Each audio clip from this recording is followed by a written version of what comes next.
अस्सलाम वालेकुम students, Chand Aqeel here, lecture in English in higher education department. बेटा, आज की इस वीडियो में हम डिस्कस करेंगे पीपीएससी लेक्चर इंग्लिश का जो पास्ट पेपर है जो 2015 में हुआ था। और हमारी ये जो सारी की सारी सीरीज है पीपीएससी पास्ट पेपर्स की, एफपीएससी पास्ट पेपर्स की और एसपीएससी पास्ट पेपर्स की, ये आप देख सकते हैं हमारे यूट्यूब चैनल पे। एम के प्रिपरेशंस के नाम से हमारा यूट्यूब चैनल है, इसी नाम से हमारा फेसबुक पेज है। हमारे पेज को लाइक करें, हमारे चैनल को सब्सक्राइब करें और इंशाल्लाह हमारे चैनल के ऊपर जो वीडियोस हैं वो आपके लिए बहुत इंफॉर्मेटिव होंगी इस हवाले से कि आप पीपीएससी के रिटन एग्जाम को क्रैक कर पाएं। और आपको साथ ये भी मैं आप बताता चलूं कि पीपीएससी का जो पेपर पैटर्न है इसमें 80 मार्क्स आपके सब्जेक्ट से रिलेटेड होते हैं और 20 मार्क्स का पोर्शन जो है वो जनरल होता है। तो पीपीएससी लेक्चरर और इंस्ट्रक्टर जो है 17 स्केल की सीट्स होती हैं। लेक्चर जो है ये ग्रेजुएट कॉलेजेस में इनकी एलोकेशन होती है और जो इंस्ट्रक्टर्स हैं इनकी कॉमर्स कॉलेजेस में एलोकेशन होती है। एम के प्रिपरेशंस के प्लेटफॉर्म से हमारा लेक्चर और इंस्ट्रक्टर का जो सेशन है वो स्टार्ट हो चुका है। If you are interested to join lecture in English session of M के प्रिपरेशन, तो आप हमारे गिवन नंबर्स पर रब्ता कर सकते हैं। Let's discuss this paper. तो सबसे पहला क्वेश्चन आप देखें जी, beware of jealousy my lords, it's green eyed monster that makes fun of the victims is devours. तो ये लाइन जो है ये पूछा गया था कि ये लाइन किसने बोली है। एक्चुअली ये शेक्सपियर का जो प्ले है ओथेलो, उससे ये लाइन ली गई है और ये बड़ी फेमस कोटेशन है और ये अयागो ने बोली थी। और देन सेकंड वन आप देखें जी, the theme of Paradise Lost. Paradise Lost का जो थीम है वो justifying the ways of God to man है। देन थर्ड वन आप देखेंगे, Othello is insecure about he is insecure about his race and colour. Then fourth MCQs आप देखेंगे, Hamlet was set in, तो the royal palace in Elsinore है। और ये अगर इसमें ऑप्शन डेनमार्क हो तो डेनमार्क भी मतलब करेक्ट वन है। रॉयल पैलेस इन एल्सनोर जो है ये डेनमार्क के अंदर एक रियल प्लेस है और पैलेस है। देन आप देखें जी, cupboard is this cupboard is too big to enter in door. तो यहाँ पे वेरी ग्रेट या मच नहीं आना था, बल्कि यहाँ पे T00 जो है वो एडजेक्टिव के तौर पे यूज होना था। और याद रखिएगा कि जब आगे जब हम T00 का एडजेक्टिव यूज करते हैं तो आगे फिर हम TO2 जो है वो साथ यूज करते हैं। इनका इस तरह से कॉम्बिनेशन बनता है। नेक्स्ट आप देखेंगे क्वेश्चन नंबर 6 जो है, is a long narrative poem that is usually about heroic deeds. तो एपिक जो है लॉन्ग नैरेटिव पोएम है और हेरोइक डिस्क्राइब हेरोइक डीड। और अगर हम एपिक की बात करते हैं इंग्लिश लिटरेचर के अंदर, तो very famous book of John Milton paradise lost. और एपिक की जो कन्वेंशंस है उनमें जो गॉडेस ऑफ पोएट्री है उसको इन्वोक किया जाता है। और एपिक जो है नॉर्मली ये 12 बुक्स में लिखी जाती है। और इसके अलावा जो है वो फेरी क्वीन एडमंड स्पेंसर की जो है उसके बारे में भी ये कहा जाता है कि ये एपिक है, लेकिन उसमें जो है वो कंट्रोवर्शियल कुछ चीजें हैं। कुछ लोग जो है वो इस वजह से कुछ क्रिटिक्स उसको एपिक कहते हैं कि जो इंटेंशन था पोएट का वो 24 बुक्स लिखने का था, और लेकिन वो 6 और 7 बुक्स जो है वो कंप्लीट कर पाया। तो दैट्स वाई कुछ जो क्रिटिक्स हैं वो उसको एपिक कंसिडर नहीं करते। तो एपिक लॉन्ग नैरेटिव पोएम होती है जिसमें हीरोइक क्वालिटीज डिस्क्राइब की जाती हैं। देन देख लीजिए, Thomas Beckett's plays are termed as theatre of absurd. Beckett के जो प्लेज हैं उनके लिए टर्म जो यूज की जाती है वो थेटर ऑफ एब्सर्ड की जाती है। और इस तरह से पिंटर के जो प्लेज हैं उनके लिए भी एब्सर्ड प्लेज की टर्म यूज की जाती है। और वेटिंग फॉर गॉडो जो है वो रिप्रेजेंटेटिव प्ले है सैमुअल बैकेट का। और उसके बाद आप देख लीजिए, Helen of Troy is also known as Helen of Sparta. Then linguistics का क्वेश्चन था question number 9, bilingualism brings positive effect on children. Bilingualism का जो बच्चों के ऊपर इफेक्ट होता है वो पॉजिटिव है। देन आप देखेंगे जी, dash century in England literature in English literature has been called Augustan age, neo classical age and the age of reason. 18th century जो है उसको इंग्लिश लिटरेचर के अंदर अगस्टन एज बोलते हैं, न्यो क्लासिकल एज बोलते हैं और एज ऑफ रीजन बोलते हैं। 18th सेंचुरी को बुनियादी तौर पर अगर आपने प्रिपेयर करना होता है तो 3 हिस्सों में हम इसको डिवाइड करते हैं। 18th सेंचुरी के जो फर्स्ट 44 ईयर्स है उनको हम एज ऑफ पोप, और सेकंड जो है इसके बाद हम age of Johnson, doctor Samuel Johnson की बात करते हैं। और देन जो है डॉक्टर सैमुअल जॉनसन के बाद जो लास्ट 15 ईयर्स हैं, 1798 से पहले के जो 10 to 15 ईयर्स हैं उनको हम एज ऑफ ट्रांजिशन बोलते हैं। और 1798 से with the publication of lyrical ballad romantic age start हो जाती है। देन आप देखेंगे जी question number 11, tragedy then is the imitation of and having magnitude complete in itself action that is serious and also as.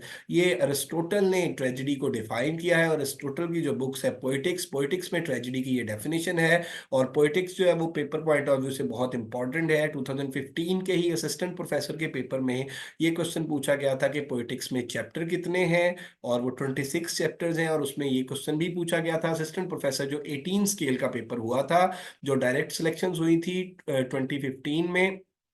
और उनमें ये पूछा गया था most important element of tragedy वो प्लॉट है, और least important element of tragedy वो स्पेक्टेकल है। और ये सारी चीजें पोइटिक्स के अंदर अरिस्टोटल ने मेंशन की हैं। उसके बाद देख लें जी, Keats was much influenced by, Keats के ऊपर जो इन्फ्लुएंस था किस राइटर का पूछा गया था, वो शेक्सपियर का था। और अदरवाइज कलेक्टिवली अगर वो किया जाए तो he was also inspired by Greeks. और semiotics is the study of science है। देन आप देखेंगे जी, university wits is a phrase use to name as a group of English playwrights. किस एज के जो प्ले राइट्स हैं उनके लिए जो यूज की जाती है यूनिवर्सिटी वेट्स की टर्म। यूनिवर्सिटी वेट्स जो है एक्चुअली ये 6 लोगों का ग्रुप था, और इनका सेंट्रल सन जो है वो क्रिस्टोफर मार्लो को कंसिडर किया जाता है। और इसमें 3 लोग थे जो कैम्ब्रिज के पढ़े हुए हैं, इसमें पील, नैश, क्रिस्टोफर मार्लो, ये सारे के सारे लोग थे। 3 लोग ऑक्सफोर्ड के थे और 3 लोग जो है वो कैम्ब्रिज के थे। एलिजाबेथन ड्रामा के अंदर बड़ा प्रोमिनेंट रोल है यूनिवर्सिटी वेट्स का। और उसके बाद एलिजाबेथन ड्रामा को अगर हम डिवाइड करें तो यूनिवर्सिटी वेट्स, और यूनिवर्सिटी वेट्स में खास तौर पे मार्लो, देन एलिजाबेथन ड्रामा में ही शेक्सपियर, और कॉमेडी के हवाले से एलिजाबेथन एज में हम बेन जॉनसन की बात करते हैं। और उसके बाद आप देखें जी next 15, statement number 15, dash is a novel by Jane Austen about youthful hubris and romantic misunderstandings. ये एमा है, और जेन ऑस्टन ने 6 नॉवेल्स लिखे हैं, और इसके सारे नॉवेल्स का जो थीम है वो मनी, मैरिज और manner is a central theme of all the 6 novels of Jane Austen. इसके बाद नेक्स्ट एमसीक्यूज देखें, how does Othello kill Desdemona. ये क्वेश्चन जो है ये 2015 में भी आया, और 17 का जो लेक्चर का था पीपीएससी इंग्लिश लेक्चर का, उसमें भी ये था। बाई स्मॉदरिंग, गला घोट के जो है वो ओथेलो ने डेस्डेमोना को मारा था। तो Charlie is correct one. Which language is lingua Franca.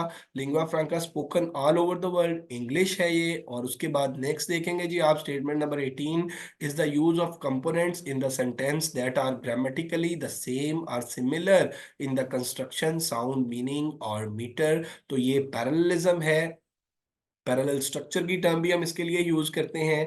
Then आप देखेंगे dash is an 1859 historical novel by Charles Dickens set in London and Paris before and during the French Revolution. तो ये जो नॉवल है ये बड़ा famous Tale of Two Cities Dickens का novel है। और एक दफा पेपर में स्टेटमेंट पूछी गई थी कि टेल ऑफ टू सिटीज में किन 2 सिटीज की बात हो रही है, तो वो स्टेटमेंट में मौजूद है, लंदन एंड पेरिस। और एक दफा जो है वो किसी कमीशन सर्विस के पेपर में पूछा गया था कि किस रेवोल्यूशन को डिस्कस करता है या किस तनाजुर में लिखा गया है, तो फ्रेंच रेवोल्यूशन जो है उसके पर्सपेक्टिव में टेल ऑफ टू सिटीज लिखा गया। और देन देख लें जी, dash is the most important element of tragedy, plot है। और ये 6 एलिमेंट ऑफ ट्रेजेडी जो है पोइटिक्स में अरिस्टोटल ने डिस्कस किए हैं, और इनमें मोस्ट इंपॉर्टेंट जो है वो प्लॉट है। देन देख लें जी, Clytemnestra kills her husband with the help of, ये अगेथियस आ जाएगा इसमें, अल्फा इज करेक्ट वन। और उसके बाद a sentence with more than one subject and और प्रेडिकेट। एक सेंटेंस में अगर एक से ज्यादा सब्जेक्ट और प्रेडिकेट होते हैं, एक सेंटेंस में अगर एक से ज्यादा इंडिपेंडेंट क्लॉजेज होते हैं तो उसको हम कंपाउंड सेंटेंस बोलते हैं। और उसके बाद देखें जी, Animal Farm was an allegory है, और एलिग्री किसी ऐसे नॉवल को या ऐसे पीस ऑफ आर्ट को बोलते हैं जो किसी पॉलिटिकल इंसिडेंट की तरफ भी इशारा करे साथ साथ। और उसके बाद आप देखें जी, Animal Farm was written about Russian revolution है, Animal Farm was written by George Orwell है। और इसकी डेट पूछी गई थी, तो एनिमल फॉर्म जो है इट वाज रिटन इन 1945। और उसके बाद देख लें जी, वेयर डज कर्ट्स डाई, ये जो जोसेफ कॉनरेड का नॉवल है हार्ट ऑफ डार्कनेस, उससे ये क्वेश्चन लिया गया था। ये due to fever in jungle on a boat, Kurtz जो है जो प्रोटैगनिस्ट था इस नॉवल का, उसकी डेथ जो है वो फीवर की वजह से हुई थी, जंगल में हुई थी और बॉट में हुई थी, जब मार्लो जो नरेटर है स्टोरी का वो उसे लेने गया था। Stream of consciousness coined by William William James. अब इसमें देख लीजिए कि स्ट्रीम ऑफ कॉन्शियसनेस को यूज जो किया है अपने नॉवल में, ये टेक्निक है, लिटरेरी टेक्निक है, इसको जो यूज किया है ज्यादा वो जेम्स जॉयस ने और वर्जीनिया वुल्फ ने किया है। और ये जो टर्म कॉइन की गई थी ये बुनियादी तौर पे टर्म कॉइन की थी विलियम जेम्स ने। उसके बाद dash was an artistic literary musical and intellectual movement that originated in Europe towards the end of 18th century.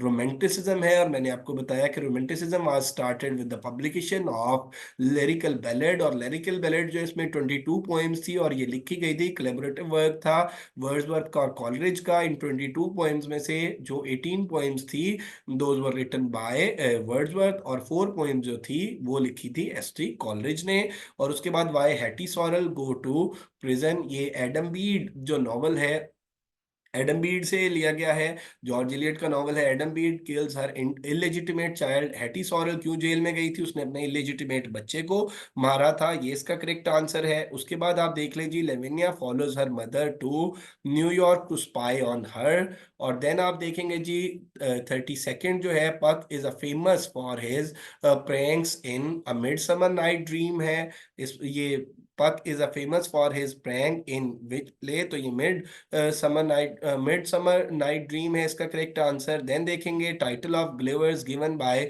लिलिपुशियन king Swift का ये वर्क है ग्लिवर्स ट्रेवल, और इसमें वो अपने 4 जर्नीज को डिस्कस करता है। और फर्स्ट जो उसका जर्नी था दैट वाज इन लिलीपुट। तो इसमें ये क्या है कि title of Gulliver's given by Lilliputian king Nardac है जो ग्लिवर को टाइटल दिया गया था। ग्लिवर जो है ये आप कह लें कि इस स्टोरी का प्रोटैगनिस्ट है। Language is a system of symbols है। देन आप देखें जी rise and falls of human speech sound is intonation है। और देन आप देख लें 36 में the characteristics of human language duality is based on meaningful and meaningless elements. और इसके बाद 37th पे आप देखेंगे dash is a traditional form for English poetry commonly used in epic and narrative poetry and consisting of a rhyming pair of lines in iambic pentameter। तो ये heroic couplet है। Then why does Adam not go to Ireland, ये भी Adam Bede से लिया गया था। इसका जो चार ही आंसर है बोथ ए एंड बी ये करेक्ट वन है। Arnold misrepresentation of Shelley's was attributed as the ineffectual angel. और देन आप देख लें जी 40 जो एमसीक्यूज है for whom the bell tolls 1940 is written about Spanish civil war के बारे में ये लिखा गया था। The bell tolls was written by Hemingway ने लिखा था। Rape of the lock is mock heroic poem written by Alexander Pope की है रेप ऑफ द लॉक, और ये भी पेपर पॉइंट ऑफ व्यू से बहुत इंपॉर्टेंट है। और Christine was counterpart of Clytemnestra. और देन आप देखेंगे morphology is the study of words, C correct option है इसका।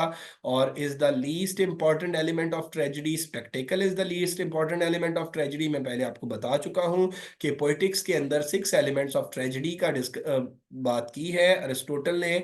मोस्ट इंपॉर्टेंट जो है वो प्लॉट है और लीस्ट इंपॉर्टेंट जो है वो स्पेक्टेकल है। एंड्रिया डी साटो is a poem by Robert browning है, और ये इन 1855 में इसने लिखी थी। और उसके बाद देख लें जी earth is the right place for love is from Robert Frost in 1916। और Santiago in old man and the sea dreams lions on beach, Santiago का कैरेक्टर जो है ये old man and the sea का प्रोटैगनिस्ट है बुनियादी तौर पे सेंटियागो। और ये बड़ा फेमस नॉवल है और पंजाब यूनिवर्सिटी के बीए के सिलेबस में मौजूद है ये novel. Whom does Pip consider his helper Miss Havisham. और देन देखिए जी My Fair Lady is cinematic version of Pygmalion, ये अडेप्टेशन थी माय फेयर लेडी जो जीबी शाह का प्ले है पिग्मेलियन इसकी। देन आप देखेंगे जी नेक्स्ट में 51 poetry is criticism of life is said bye Matthew Arnold ने ये कहा था।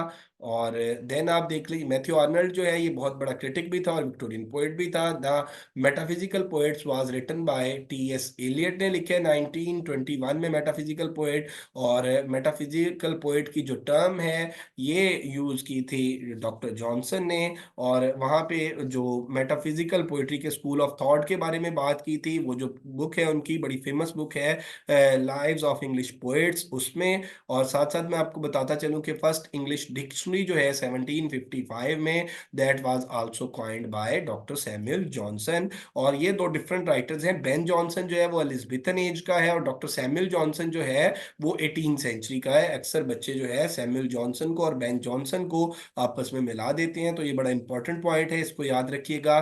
देन आप देख लें जी, form of government of Salem in the crucible was theocracy थी। और नेक्स्ट आप देखेंगे, who wears a brooch that says love conquers all, actually अमोर विंसेंट ओमिना। ये जो रेप ऑफ द लॉक है शेक्सपियर की बुक, उसमें जो प्राइरस का करेक्टर था, प्राइरस ने गले में जो लॉकेट पहना हुआ था उस पे ये स्टेटमेंट लिखी हुई थी। ये स्टेटमेंट एक्चुअली थी अमोर विंसेंट ओमिना, जिसका मतलब बनता है लव कंक्योर्स ऑल। उसके बाद है whose murder should be banished from the Thebes to get rid of plague. ये इडिपस रेक्स से लिया गया है क्वेश्चन, और बिल्कुल स्टार्ट में ही जब जो थीब्स के अंदर प्लेग है और उसमें बात की जाती है कि किस तरह से ये प्लेग खत्म होगा, तो क्रियॉन को इडिपस ने भेजा है और एकल के लिए, और वो आके बताता है कि किंग लॉयस जो है his murder should be banished from the Thebes. Next देखेंगे जी, prejudice in Pride and Prejudice is seen in Elizabeth Bennet. और Shakespeare use dramatic unities in, इनमें से किसी भी प्लेज में शेक्सपियर, किसी भी प्ले में शेक्सपियर ने ड्रामेटिक यूनिटीज को फॉलो नहीं किया। और हमार्शिया इज आल्सो नॉन एज हमार्शिया जो है, इसको हम देख लें कि बुनियादी तौर पे, ये थोड़ा सा इसमें लिखने में मेरे से गलती हो गई है, हमार्शिया को हम एरर ऑफ जजमेंट बोलते हैं। Hamartia is also known as error of judgment, तो इसको आप याद रखेंगे। देन देखें जी, how does Gulliver's leave Brobdingnag, a giant eagle carries him, poetry is spontaneous overflow of powerful feelings is said by, ये विलियम वर्ड्सवर्थ की poetry की बहुत फेमस डेफिनेशन है।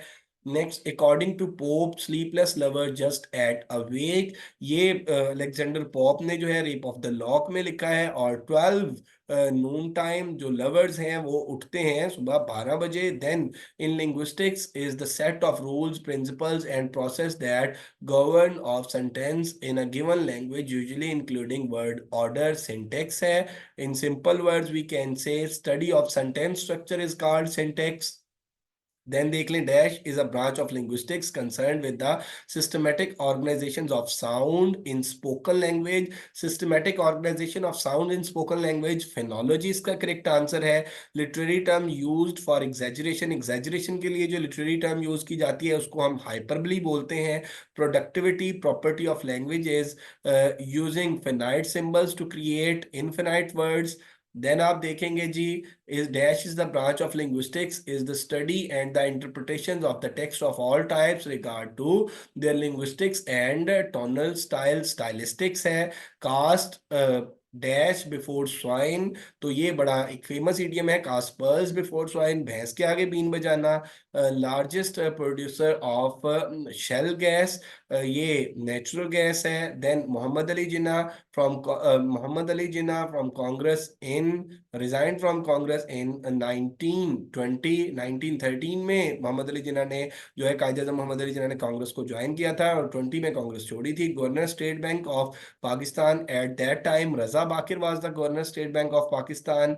और देन आप देख लें जी कि what is the 18th amendment in Pakistan. 18th amendment जो है वो कॉन्स्टिट्यूशन में क्या थी, in 2010 removing the power of president, ये करेक्ट आंसर था। Umrao Jaan Ada was novel by Mirza Hadi Ruswa का ये नॉवल है। और children are born with knowledge of fundamental principles of grammar, Noam Chomsky का जो कॉन्सेप्ट है इनेटनेस का, और इसमें ये डिस्कस किया जाता है, तो अल्फा इज करेक्ट वन। और देन आप देखेंगे, शॉर्टकट की टू इंक्रीज लेफ्ट इंडेंट, ये मैंने आपको बताया कि 20% पोर्शन जो है वो आपका इससे आता है, जनरल पोर्शन है जिसमें कंप्यूटर है और जनरल नॉलेज है, करंट अफेयर है, बेसिक उर्दू है, बेसिक इस्लामिक स्टडीज है, तो ये वहां से क्वेश्चन था। और देन आप देखेंगे जी कि primarily plant gets nitrogen from soil. और उसके बाद देख लें जी, dash is a United Nations agency with the mandate to protect refugees, तो इसका जो करेक्ट आंसर है वो सी है, यूएन HCR। और देन आप देखेंगे जी mansion of many apartments a metaphor used by, mansion of many apartments a metaphor is used by John Keats. और नेक्स्ट देख लें जी, George Eliot's Adam Bede is based on realism. तो ये वो क्वेश्चंस हैं जो हमने कंपाइल किए हैं डिफरेंट सोर्सेज से 2015 के पेपर में। और मतलब कोशिश ये की है कि जो मैक्सिमम स्टेटमेंट्स हैं वो हमें पेपर के अकॉर्डिंग मिल सके, क्योंकि आपको भी पता है कि अगर आपने पहले कोई पीपीएससी की अटेम्प्ट ली है तो पेपर आपको वहीं पे सबमिट करना पड़ता है। और एफपीएससी में आपको कार्बन कॉपी मिलती है जिससे आके आप की टैली करते हैं। पीपीएससी की ना की अपलोड होती है और ना इसका पेपर एज सच कहीं पे अपलोड होता है। तो मैक्सिमम ये कोशिश की गई है कि डिफरेंट सोर्सेज से इस पेपर को कंपाइल किया जाए। लेकिन फिर भी अगर इसमें कोई गलती रह गई है तो वो जस्ट इस वजह से कि ये पेपर हमें किसी भी फर्स्ट हैंड सोर्स से नहीं मिला। ये बड़ी एफर्ट के साथ हमने कंपाइल किया है। एमके प्रिपरेशंस के चैनल से हमारा इंस्ट्रक्टर का, इंग्लिश लेक्चर का और डिफरेंट सब्जेक्ट्स में बायोलॉजी लेक्चर का, FPSC lecture, English lecture, biology lecture, botany और जोलॉजी के हमारे न्यू सेशन जो हैं वो स्टार्ट हो चुके हैं। If you are interested to join तो आप हमारे गिवन नंबर्स पे रब्ता कर सकते हैं। Thank you very much. अल्लाह हाफिज़।